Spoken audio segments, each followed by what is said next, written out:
todos e a todas.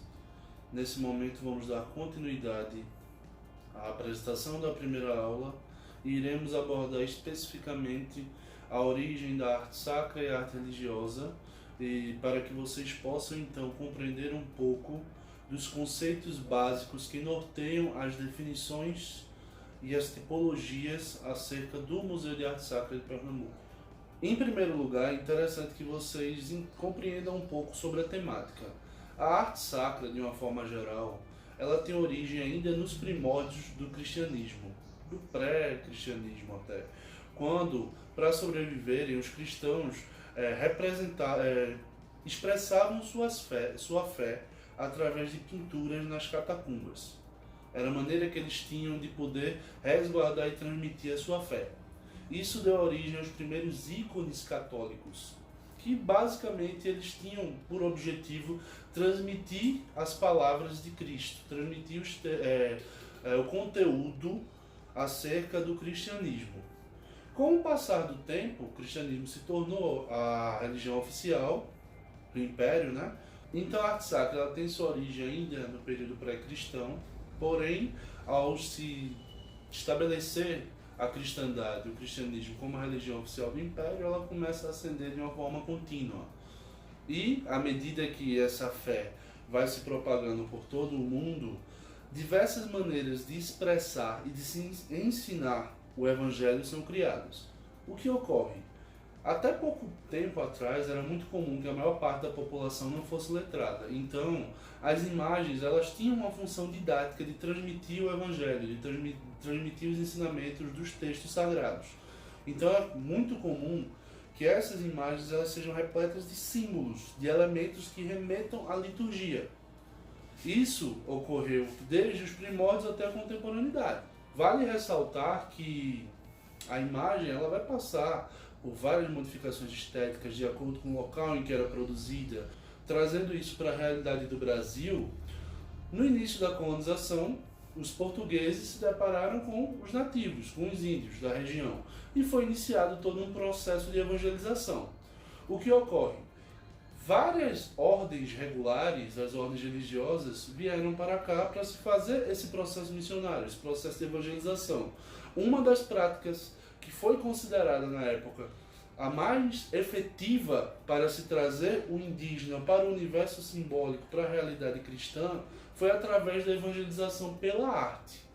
Então, vários jesuítas evangelizaram muitos indígenas através da arte. Cristóvão Valente seria um exemplo válido a se citar. Ele foi um jesuíta que atuou no movimento missionário aqui no Brasil Colônia no século XVI e era mestre em língua tupi. Então o que é que ele fazia? Ele transcrevia em língua tupi vários cânticos católicos e fazia com que os indígenas começassem a cantar esses textos, aprendendo sobre a história de Cristo e dos santos. Então o que acontece? Cristóvão Valente ele transformou vários textos católicos, vários cânticos na realidade católicos, em língua tupi, para que os nativos conseguissem cantar e dessa forma começassem a entrar no universo cristão. Essa foi uma das maneiras que foi se utilizada para evangelizar os índios através da arte. Além disso, também era necessário mexer na estética das imagens, pois o que ocorre? Coloquem-se no lugar de um nativo. Chega um indivíduo de outro país, naquela região, lhe apresenta um Deus que dizem a você que é o Deus verdadeiro, porém esse Deus verdadeiro em nada se equipara a nível de aparência física ao nativo.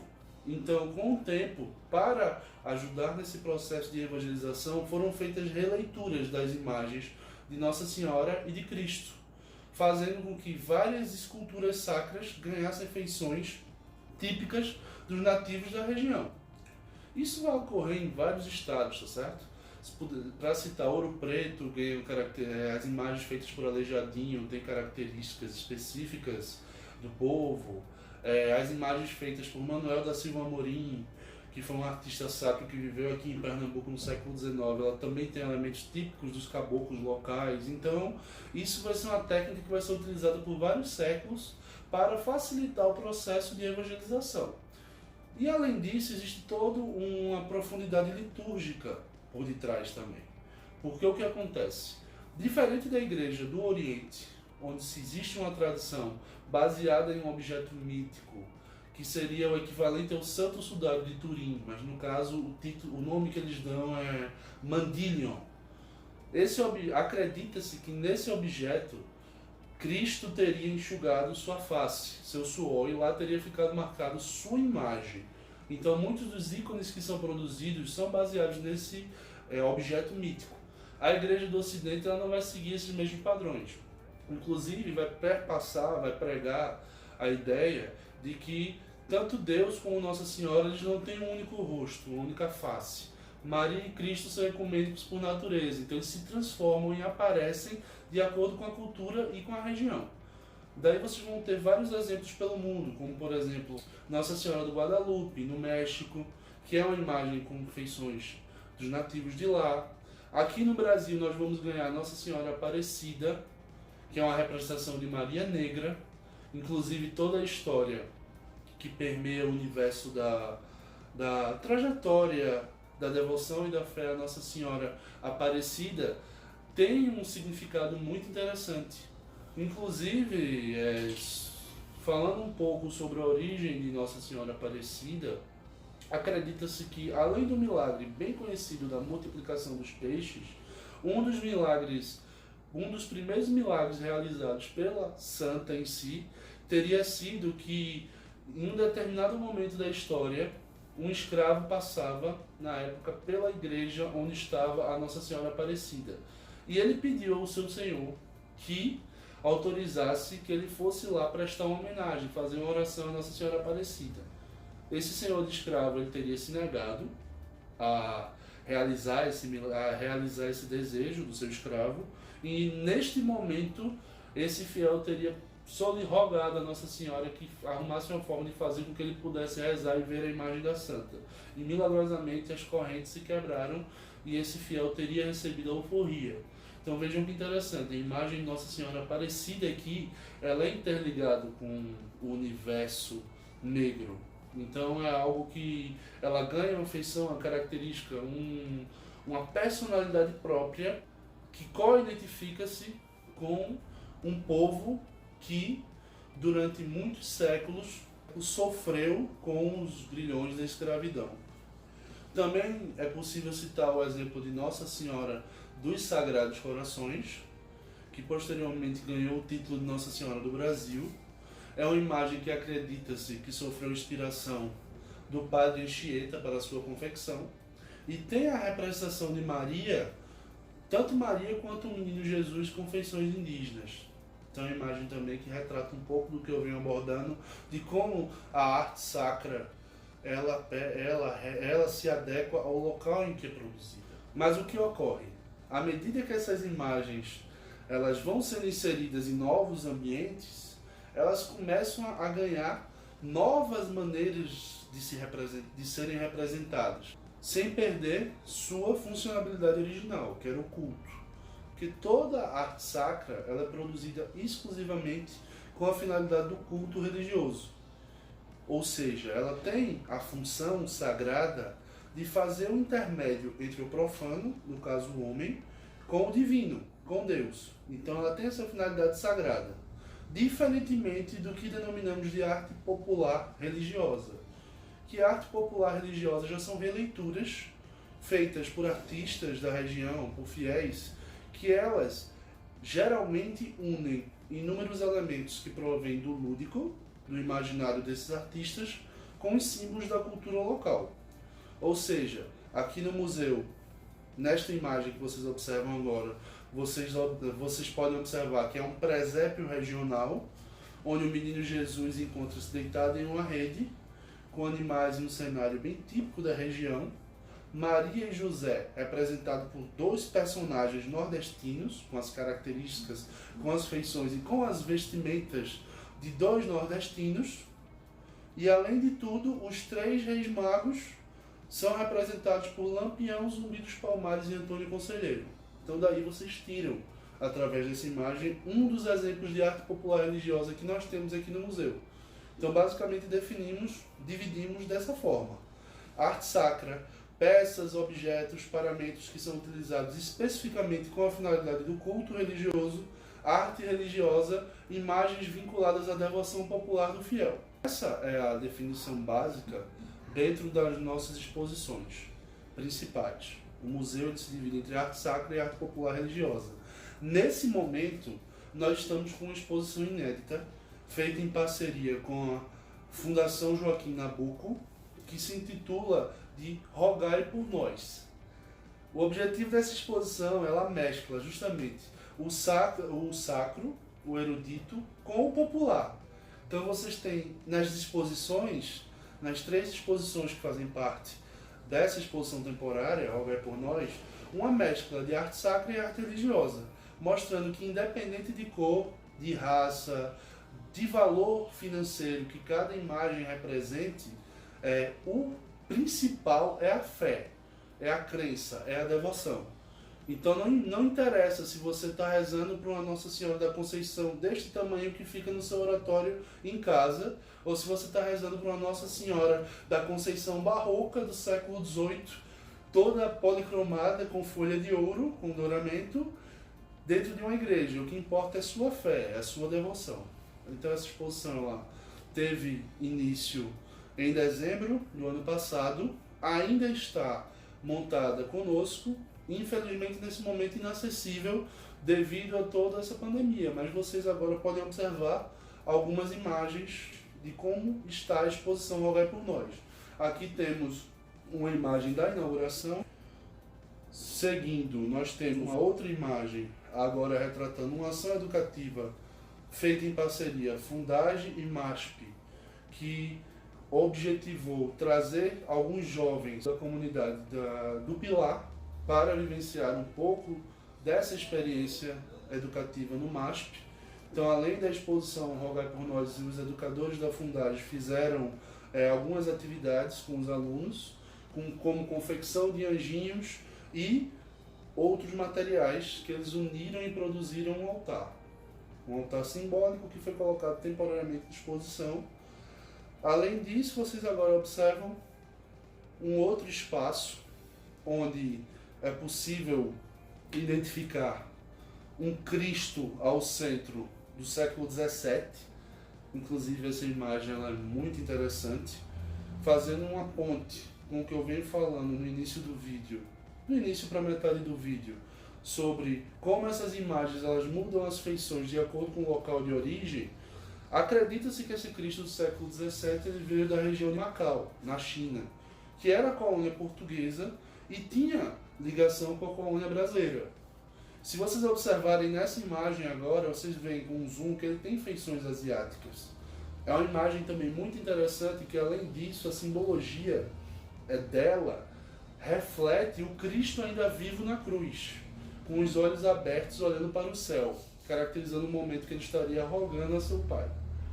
Observando a imagem agora por uma outra perspectiva, diferente da que está exposta na Rogai por Nós, nessa imagem que vocês veem agora, nós temos o crucifixo completo. E se vocês observarem, a base desse crucifixo ela também tem uma característica bem interessante, porque ela remonta uma igreja que assemelha-se muito, eu não posso afirmar que de fato mas assemelha-se muito às ruínas do colégio de São Pedro e igreja que ficavam em Macau, que existem até hoje essas ruínas em Macau, na China, certo? Além desse Cristo, vocês observam que existem outras composições, como esta representação de São José, que é um oratório doméstico, que está rodeada por santinhos, representando um pouco dessa fé popular, dessa fé do povo, né? Os santinhos fazem parte do dia a dia. Inclusive, até algumas décadas atrás, era comum que muitos padres, ao caminharem pelas comunidades, eles já andassem com um santinho junto do bolso, porque os fiéis costumavam pedir esses santinhos para fazer orações, enfim. Então tem toda uma simbologia muito particular. Agora iremos analisar a representação do Bom Jesus dos Martírios. Nessa peça é possível encontrar inúmeros símbolos que condizem com os sofrimentos enfrentados por Cristo e descritos pelos evangelistas. Por isso o título que a ela é dada de Bom Jesus dos Martírios, pois martírios simbolizam os sofrimentos. O primeiro símbolo que eu gostaria de chamar a atenção é o cálice, que, no caso, aparece em dois momentos no texto sagrado, representando o sangue de Cristo, símbolo descrito durante o momento da Santa Ceia de Cristo com seus apóstolos. No caso, é o momento em que Jesus Cristo faz a Santa Ceia e coloca que o cálice seria o seu sangue, certo? O segundo momento em que podemos observar dentro do texto sagrado que remonta ao simbolismo do cálice, caracteriza a ocasião em que Cristo parte com os apóstolos Pedro, Tiago e João para orar no horto. Lá seria o local onde, em oração, Jesus pronuncia os dizeres: Pai, se possível, passa de mim este cálice, todavia não seja como eu quero, mas como tu queres. Vocês podem encontrar esses dizeres no texto do evangelista Mateus, no capítulo 26, versículo 39.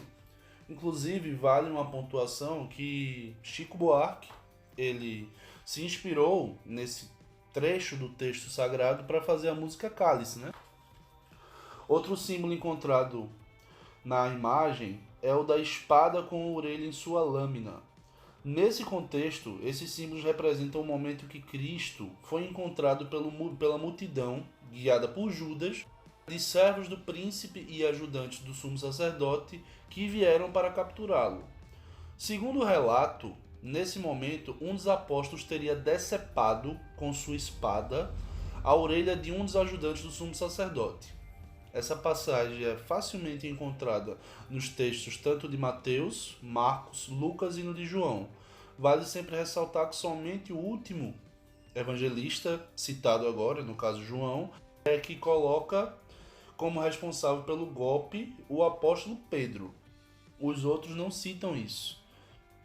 E é importante sempre lembrar que o Novo Testamento é uma biografia de Cristo escrito pelos evangelistas e que muitas vezes o próprio texto em si ele tem algumas divergências, ainda mais porque o conteúdo que nós acessamos são traduções de traduções. Na realidade não temos acesso ao texto original, então a própria tradução em si ela modifica muito dos elementos, a hermenêutica bíblica apresenta muito isso. O quarto símbolo que é possível observar nessa imagem é o símbolo da mão, que se encontra presente justamente na lateral da imagem, como vocês podem ver. A mão simboliza o momento em que Pilatos, pressionado pela multidão, que clamava justamente pela crucificação de Jesus Cristo, lava suas mãos e se exime de culpa pelo sangue inocente que seria derramado ali. Trecho também muito conhecido, né? É comum de ser encontrado nos textos dos evangelistas. No de Mateus vocês podem encontrar no capítulo 27. O quinto símbolo presente nessa representação seria o próprio pilar, a pilastra, que aparece embaixo da mão esquerda do Cristo e que remonta basicamente ao momento em que Cristo é flagelado, no quarto momento da Via Sacra. Vocês podem ver isso com maiores detalhes dentro dos textos do evangelista Mateus, Marcos e João. Mateus no capítulo 27, versículo 26, Marcos no capítulo 15, versículo 45 e no de João no capítulo 19, versículo 1. Ainda é possível observar o martelo, os cravos, a turquesa e a cruz, todos os objetos que foram utilizados para a crucificação de Cristo, né? Além disso, podemos observar também a esponja, que foi dado vinagre para que Cristo bebesse. O último símbolo que observamos nessa imagem é a coroa de espinhos, posta pelos soldados romanos em sua cabeça após o momento da flagelação. É interessante ressaltar que os evangelistas Mateus, Marcos e João citam essa passagem adicionando também a vestimenta cor escarlate que nele foi colocada. Por que eu achei interessante adicionar esse ponto? Porque em muitas representações do Bom Jesus dos Martírios costumam ter as vestes da cor escarlate, que rememora justamente esse momento. Vale também ressaltar que dentro da liturgia a cor vermelha também representa diversas vezes o sangue de Cristo e o sangue dos mártires. Então, essa é uma análise geral dessa peça para ampliar ainda mais o nosso debate, mas teriam outros elementos que poderiam ser analisados. Então, acredito que esses conteúdos expostos durante essa segunda parte da primeira aula são suficientes para dar uma noção básica sobre nossas representações de arte sacra e de arte popular religiosa. Para qualquer outro esclarecimento, postem no mural ou mandem e-mail pela plataforma, certo? Então é isso, pessoal. Até a próxima aula.